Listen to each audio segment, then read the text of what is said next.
आपके सामने है Julius Caesar act 2 scene 1। Scene कुछ इस तरीके से है। रोम का शहर है, ब्रूटस का बगीचा है। सबसे पहले इस सीन में एंट्री हुई है ब्रूटस की। ब्रूटस अपने सर्वेंट लूसियस को आवाज़ लगाते हुए बोलते हैं, लूसियस कहाँ हो लूसियस। मैं इन सितारों की स्थिति से ये अनुमान नहीं लगा पा रहा कि दिन निकलने में अभी कितना और समय है। लूसियस, मैं ये कहना चाहता हूँ कि काश मेरी ये कमजोरी होती कि जितनी गहरी नींद तुम सोए हुए हो उतनी गहरी नींद मैं सो पाता। लूसियस कहाँ हो लूसियस, जागो, मैं कहता हूँ लूसियस कहाँ हो तुम, यहाँ आओ। इन लाइनों से पता चलता है कि ब्रूटस काफ़ी बेचैन है। वो पूरी रात सो नहीं पा रहे हैं। वो शायद सीजर के बारे में सोच सोच कर बेचैन है। लूसियस की एंट्री होती है और लूसियस कहते हैं, माई लॉर्ड, मेरे मालिक, क्या आपने मुझे पुकारा। तो ब्रूटस कहते हैं, हाँ, जाओ मेरे स्टडी रूम में जाओ और एक टेपर यानी एक कैंडल जला दो, और जब वो कैंडल जल जाए तो मुझे आकर यहाँ बुला लेना। लूसियस कहता है, ठीक है मेरे मालिक, जैसा आपने कहा मैं वैसा करता हूँ। और लूसियस ऐसा कहने के बाद वहाँ से चला जाता है। अब ब्रूटस अपने आप से ही कुछ बातें करते हैं। वो सोच रहे हैं अपने आप से ही सीजर के बारे में कि ये उसकी मौत से ही संभव है। किसकी मौत से? सीजर की मौत से। कि ये सीजर की मौत से ही संभव है। अगर मेरी बात करी जाए, अगर मेरे बारे में सोचा जाए तो मैं उसे नुकसान पहुंचाने का मेरे पास कोई निजी स्वार्थ नहीं है। यानी मैं अपने लिए उसे नुकसान नहीं पहुंचाना चाहता, लेकिन अगर देश की भलाई की बात आए तो ऐसा मैं कर सकता हूँ। वो सीजर चाहता है कि उसको ताज पहनाया जाए, और ताज पहनने के बाद कैसे उसके नेचर यानी उसके गुणों में, उसके व्यवहार में कैसा बदलाव आ सकता है, सबसे बड़ा क्वेश्चन यही है। एक सुनहरे दिन के समय जहरीले सांप जब बाहर निकलते हैं तो हमारे लिए एक संदेश है, एक चेतावनी है कि अब हमें ध्यान से बाहर निकलना है, ध्यान से चलना है। उसको ताज पहनाना बिल्कुल ऐसा है, मेरा मानो कि उसे ताज पहनाने से ऐसा लगता है कि जैसे कि हम उसे एक डंक दे देंगे। मतलब यहाँ पर ब्रूटस कहते हैं कि अभी सीजर एक सांप की तरह है, दिन में निकले एक सांप की तरह है, और अगर हम उसे ताज पहना देंगे तो उसे एक डंक मिल जाएगा कि वो किसी को भी डस सकता है, यानी उसे पावर मिल जाएगी। वो उसे इतनी पावर मिल जाएगी, इतना खतरनाक हो जाएगा कि वो कुछ ना कुछ खतरनाक काम करने लगेगा। और एक महानता की बुराई यही है कि महानता में एक कमजोरी यही है कि ये किसी भी इंसान के पास पावर आते ही उसके अंदर से उसकी दया भावना को ख़त्म कर देता है। यानी जब एक इंसान ताकतवर बन जाता है तो दूसरे कमज़ोर लोगों के प्रति उसकी जो हमदर्दी और दया की भावना है वो कम हो जाती है। ये कहने चाहते हैं ब्रूटस। और सच बात तो मैं सीजर के बारे में कहूँ तो मुझे ये कभी नहीं पता चला कि कभी सीजर के ऊपर उसकी भावनाओं ने कभी उस पर प्रभाव डाला हो, यानी कभी उसके दिमाग पर उसकी भावनाएं हावी हुई हो। ऐसा कभी मुझे आज तक पता नहीं चला सीजर के बारे में, ऐसा कभी हुआ ही नहीं। और सच तो बात यह है कि एक नौजवान व्यक्ति विनम्रता के साथ सीढ़ियाँ चढ़ता है। यानी एक व्यक्ति जब उसके अंदर विनम्रता होती है, नम्र स्वभाव का होता है, तो वो एक तरक्की की सीढ़ियों पर चढ़ जाता है। और जब वो उन सीढ़ियों पर ऊपर चढ़ता है तो उसका चेहरा ऊपर की तरफ होता है और उसकी कमर नीचे की तरफ होती है। जब वो एक बार सबसे ऊपर की तरफ पहुंच जाए तो उसकी कमर बिल्कुल नीचे वाले लोगों की तरफ होगी।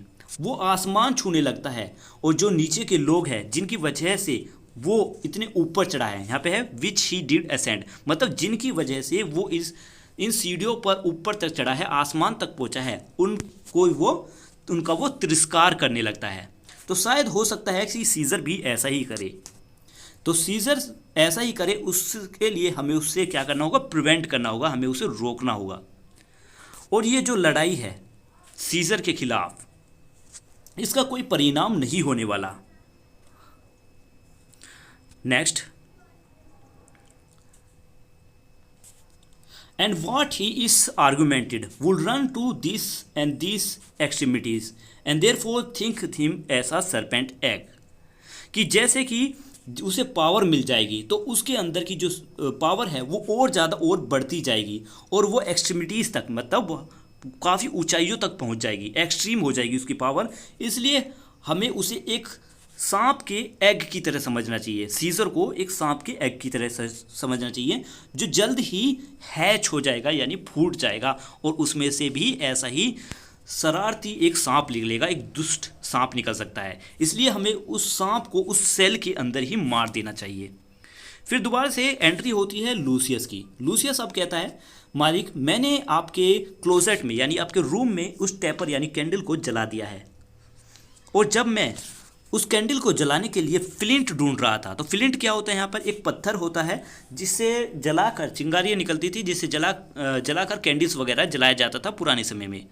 तो लूसियस कहता है कि मैंने आपके क्लोजेट यानी आपके रूम में कैंडल को जला दिया है, लेकिन जब मैं वहाँ विंडो पर फ्लिंट को सर्च कर रहा था, तब मुझे वहाँ एक पेपर मिला जो कि सील्ड है, बंद है, और मुझे यहाँ तक यकीन है कि जब मैं सोने के लिए अपने बेड पर गया था तब ये पेपर वहाँ पर नहीं रखा था। ब्रूटस कहते हैं, ठीक है, तुम वापस बेड पर सोने के लिए चले जाओ, अभी दिन नहीं निकला है। क्या कल आइड्स ऑफ मार्च है, यानी क्या 15th ऑफ मार्च है कल? तो लूसियस कहता है, मैं नहीं जानता सर। तो ब्रूटस कहते हैं, जाओ ऐसा करो, कैंडल में जाकर देखो, पता लगाओ, और पता लगाने के बाद मुझे आकर बताओ। लूसियस कहता है, ठीक है सर, मैं जाता हूँ, और यहाँ ऐसा कहने के बाद लूसियस भी वहाँ से चला जाता है। ब्रूटस कहता है कि ये आसमान में झिलमिलाती हुई सितारों की रोशनी इतनी तेज आ रही है कि मैं इस लेटर को इन सितारों की रोशनी में ही पढ़ सकता हूँ। इसके बाद ब्रूटस उस लेटर को खोलते हैं और उसे पढ़ते हैं। उसमें लिखा था, ब्रूटस दो स्लीप अवेक सी दाई सेल्फ रोम, मतलब ब्रूटस जागो, तुम सोए हुए हो, जागो, अपने आप को देखो, क्या रोम इसी तरीके से। और आगे कुछ लिखा हुआ था जिसके बारे में ब्रूटस ने आगे नहीं पढ़ा। फिर कुछ लाइन छोड़ने के बाद ब्रूटस फिर पढ़ता है, बोलो, हमला करो, इसका विरोध करो, ब्रूटस सो मत, जागो। ठीक है, इस तरीके से कुछ लेटर्स में लिखे हुए थे जिसको ब्रूटस ने कुछ लाइनें ही पढ़ी, पूरी लाइनें नहीं पढ़ी। फिर ब्रूटस कहते हैं, इस तरीके से भड़काने वाले ये पत्र अक्सर मुझे देखने को मिलते हैं। जब भी मैं अपने रूम में जाता हूँ तो वहाँ पर इस तरीके के पत्र गिरे हुए मिलते हैं। उसमें लिखा होता है, क्या रोम हमेशा इस तरीके से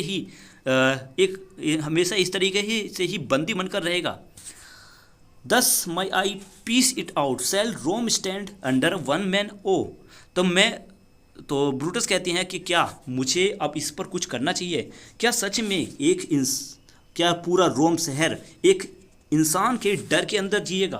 क्या रोम को बंदी बनकर रहना पड़ेगा? मेरे जो पूर्वज हैं उन्होंने रोम की गलियों से, सड़कों से फ्रैंक्विन नाम के उस व्यक्ति को खदेड़ दिया था जिसने रोम के शहर पर अपने आप को राजा घोषित कर दिया था। यानी जो ब्रूटस के एंसिस्टर थे, पूर्वज थे। एक बार ऐसा हुआ कि टार्क्विन नाम के एक व्यक्ति ने रोम शहर पर कब्जा कर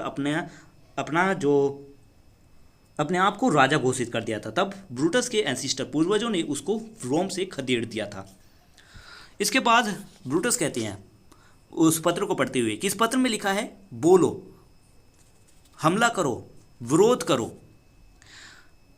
और क्या मुझे सच में इस तरीके से जो लेटर में लिखा है इसके बारे में बोलना चाहिए, इस पर हमला करना चाहिए? ओ रोम, मैं ये वादा करता हूँ कि अगर रोम में विरोध हुआ, ठीक है, मतलब विरोध हुआ और लोग एक साथ निकल आए, तो मैं बिल्कुल उनके रोम के लोगों का जरूर साथ दूंगा।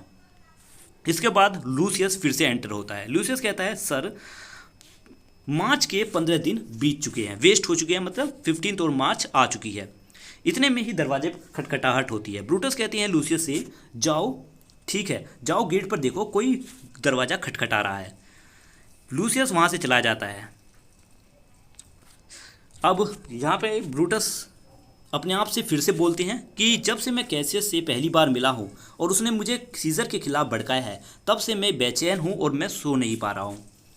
और वो समय जब किसी भयानक काम को करने का समय होता है और पहला वार करने का समय होता है, उस दोनों के बीच का समय बिल्कुल ऐसा है मेरे लिए जैसे कि एक भयानक सपना, एक डरावना सपना, कि जब तक मैं उस भयानक काम को कर नहीं लेता, पहला काम उस सीसर पर हमला करने का काम कर नहीं लेता, तब तक मेरे लिए ये जो समय चल रहा है, ये बेचैनी का समय, ये बिल्कुल एक डरावने सपने की तरह है। और महान लोग एक आत्मा और उसके साथ हमारे जो अंग है, मतलब मेरी जो अंदरूनी आत्मा है, मेरा कॉन्शियसनेस और मेरे हाथ पैर, ये बिल्कुल ऐसा लग रहा है कि जैसे मेरे हाथ पैर और मेरे कॉन्शियस के बीच एक वो चल रहा है, बहस चल रही है। और जैसे कि मेरा पूरा शरीर एक बड़ा सा किंगडम हो और इस किंगडम में लोग जो है विरोध कर रहे हैं, लोग सड़कों पर निकल आए हैं।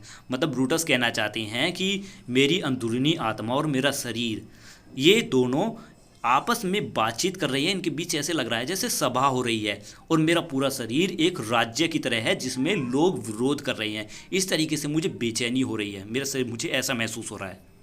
इसके बाद लूसियस फिर से एंटर होता है और कहता है कि आपके ब्रदर इन लॉ, यहाँ पे देखिए ब्रदर लिखा है, लिख लीजिए ब्रदर इन लॉ हैं कैसियस, कि आपके ब्रदर इन लॉ यानी आपके जीजा कैसियस दरवाजे पर आए हैं जो आपसे मिलना चाहते हैं। ब्रूटस कहते हैं क्या कैसियस अकेले हैं? लूसियस कहता है नहीं सर, उनके साथ और भी लोग हैं। ब्रूटस पूछते हैं क्या तुम उन सभी लोगों को जानते हो? तो लूसियस कहता है नहीं सर, उन सभी ने अपने कानों को ढक रखा है, उन्होंने एक बड़ी सी हैट पहनी हुई है और उनके चेहरा, आधा चेहरा उनके लबादे से ढका हुआ है। मतलब एक तरीके का कोट होता है जिसके कॉलर खड़े हो जाते हैं और उनसे कान तक ढक जाते हैं। तो उनका सिर पर एक बड़ी सी हैट है जिसने उनका आधा शरीर ढक रखा है, सिर और चेहरे को भी एक कपड़े ने ढका हुआ है, जिसका मतलब है कि मैं उन्हें पहचान नहीं पा रहा। कोई भी ऐसा निशान नहीं है कि एक ऐसा कोई भी ऐसा चिन्ह नहीं है जिससे मैं बता सकूं कि वो कौन है। ब्रूटस कहता है चलो ठीक है, उन्हें आने दो, और लूसियस उन्हें बुलाने के लिए चला जाता है। फिर ब्रूटस फिर से मन ही मन सोचती हैं ये सभी उन लोगों का झुंड है जो कि सीजर के खिलाफ कॉन्स्पिरेसी कर रहे हैं, मतलब उसके खिलाफ विरोध कर रहे हैं, यानी षड्यंत्र कर रहे हैं। ये सभी उन लोगों का झुंड है जो सीजर के खिलाफ षड्यंत्र रच रहे हैं। और इन लोगों को शर्म आनी चाहिए कि इतनी रात में भी, इतनी खतरनाक रात में भी ये अपने चेहरे को छुपाए हुए हैं। उस समय जब सबसे जो शैतान ताकत होती है, यानी राक्षस भूत पर, ये सब भी आज़ादी से घूमती हैं, उस समय भी इन्होंने अपना चेहरा ढक रखा है। और उस समय क्या होगा जब दिन के समय में ये कौन सी अंधेरी गुफा ढूंढेंगे अपने चेहरा छिपाने को? इन्हें तो कोई भी ऐसा मास्क नहीं मिलेगा जिससे कि ये दिन में अपना चेहरा छुपा सके। ये अंधेरी गुफा नहीं मिलेगी जहाँ ये अपना चेहरा छुपा सके। और इन्हें सच बताऊं तो इस काम में अपना चेहरा छुपाने की ज़रूरत भी नहीं है। सिर्फ इनको करना क्या है, अपने चेहरे पर एक मुस्कुराहट रखना है और अपने आप को एक दोस्ताना अंदाज में पेश करना है। देखिए यहाँ पे स्माइल कहना चाहते हैं कि अपने चेहरे पर वो भावना मत दिखाओ कि आप सीजर को मारने के लिए आए हो। आपके चेहरे पर एक मुस्कुराहट होनी चाहिए, एक दोस्ताना वाला अंदाज होना चाहिए, जिससे कि आपका जो दुश्मन है आपके चेहरे से आपकी भावनाओं को पता ना लगा सके। और अगर सच में ये लोग इस तरीके से ही अपने अंदर की बुराई को अपने चेहरे पर रखते हैं तो सच बताता हूँ कि नर्क में भी एरिबस नाम की एक जगह है, बहुत ही अंधेरी जगह, वहाँ पर भी इन लोगों को ढूंढ लिया जाएगा। वहाँ भी ये छुप नहीं सकते अगर ये अपने चेहरे की भावनाओं को नहीं छिपा सकते। इसके बाद वहाँ एंट्री होती है कैसियस की, कास्का की, डिसीसियस की, सिना की, मेटुलस सिम्बर की और ट्रेबुनस की। ये सभी लोग ब्रूटस के पास आते हैं। कैसियस कहता है कि शायद मुझे लगता है कि हमने आपकी नींद में बाधा डाली है। गुड मॉर्निंग ब्रूटस, क्या हमने आपको परेशान किया? तो ब्रूटस कहता है अरे मैं तो पहले से ही रातों से जागा हुआ था, पूरी रात से मैं यहीं पर जागा हुआ हूँ। और ये सभी लोग जो तुम्हारे साथ आए हैं, क्या मैं इनके बारे में जान सकता हूँ?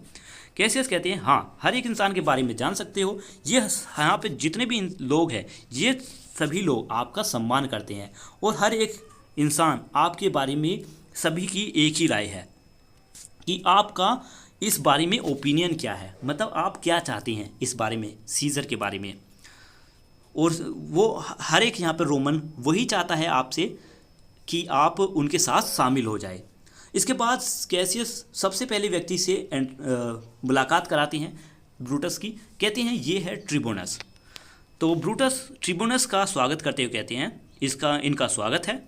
फिर कैसियस दूसरे व्यक्ति को बारे में बताती हैं, ये है डिसीसियस ब्रूटस। देखिए यहाँ पे ब्रूटस दूसरा है, ये मार्कस ब्रूटस नहीं, डिसीसियस ब्रूटस है, ठीक है, मतलब अलग व्यक्ति है। कि कैसियस कहती है ये है डिसीसियस ब्रूटस, तो ब्रूटस उनका भी स्वागत करते हैं। फिर कैसियस आगे और दूसरे व्यक्तियों की बारे में बताते हैं कि ये दूसरे हैं कास्का, सीना और मेटुलस सिम्बर। ठीक है, इसके बाद ब्रूटस सभी लोगों का स्वागत करते हैं और कहते हैं कि ऐसी क्या बात है, ऐसी कौन सी चीज़ ने आपको इतना परेशान कर रखा है कि आप इतनी अंधेरी रातों में भी जागे हुए हो। ठीक है, तो कैसियस कहता है कि मैं आपसे कुछ शब्द कहना चाहता हूँ। इसके बाद ब्रूटस और कैसियस आपस में कुछ फुसफुसाते हैं। तो यहाँ पर हमारा पहला पार्ट खत्म होता है। इसके आगे का पार्ट हम सेकंड वीडियो में कंप्लीट करेंगे। वीडियो कैसी लगी इस बारे में कमेंट में लिखकर जरूर बताएं। अगर एक्सप्लेनेशन अच्छा लगा है तो लाइक ज़रूर करना वीडियो को। Thank you, have a nice day.